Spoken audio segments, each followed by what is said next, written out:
อินดี้และเจนสุดามื้อนี้พวกเขาอยู่ที่แอคแจ็คเซ็นเตอร์มื้อนี้พวกเขามากันอย่างนอกสวัสดีคลิปวิดีโอสั้นถ่ายด้วยมือถือเนาะผู้ดีพวกเขาก็ได้ส่งคลิปเข้าประกวดเนาะโดยเป็นทีมที่1เลยเป็นตั้งแต่เขาไปชมภายในงานกันเลยเนาะไปเลยผู้ชายเกือบหล่อคนนี้อยากจะเป็นแฟนน้องคนดีสิได้บอกกับทีม Major Oppo 01 Double Style ทีมขอเรียนเสริม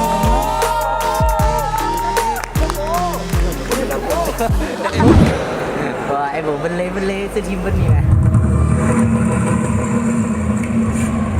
ว้า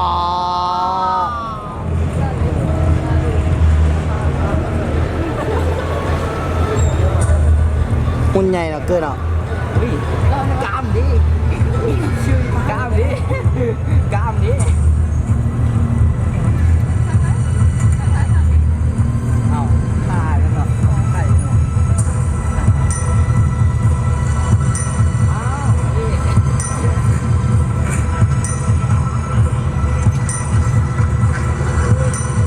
ตลาดชีพโดยมีชาย2 คนที่รถจักร PCX สีม่วงขี่มาในเส้นทางอ่างน้ำประปาคนเค้น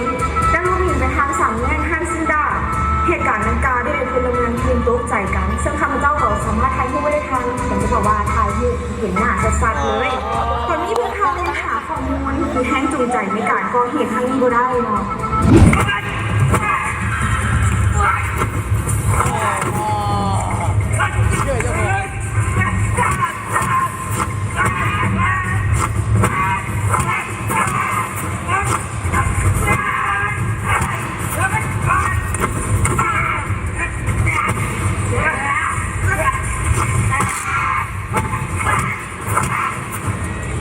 วิดีโอนั้น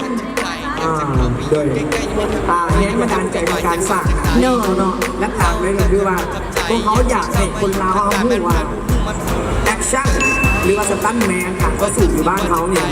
มันมีนี่เนาะมันมีโดยเขาเองเนาะบางคนที่ไปประเทศอื่นเนี่ยการต่อสู้แอคชั่นพวกฉันเห็นแบบยังบ่เห็นแบบฝีมือของคนลาวแบบเต็มๆนั่นมั้งแรงบันดาลใจกันได้มาจากว่าอยากให้ทุกคนพูดว่าแอคชั่นเขามีแท้อยู่แล้วส่วนเนื้อเรื่องของเขาเนาะจุดประสงค์เนื้อเรื่องของเขาอยากใครทอดเกี่ยวกับไทยสังคมเที่ยวเห็นที่กระเจ้ารักหมวกน้องมีกลุ่มคนที่บุญหารักเขาไปเห็นในเฟซบุ๊กเนาะเจ้า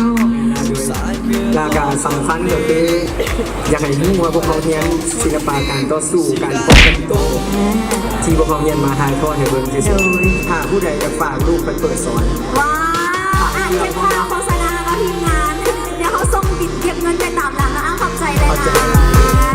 ะผู้ชมน้องๆเนาะขออนุญาตห้ามลอกเลียนแบบเนาะต้องผ่านการฝึกฝนและนี่เป็นการแสดงเนาะผู้ชนะเลิศอันดับ3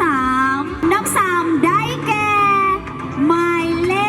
ข Major Oppo 28 The Happy Production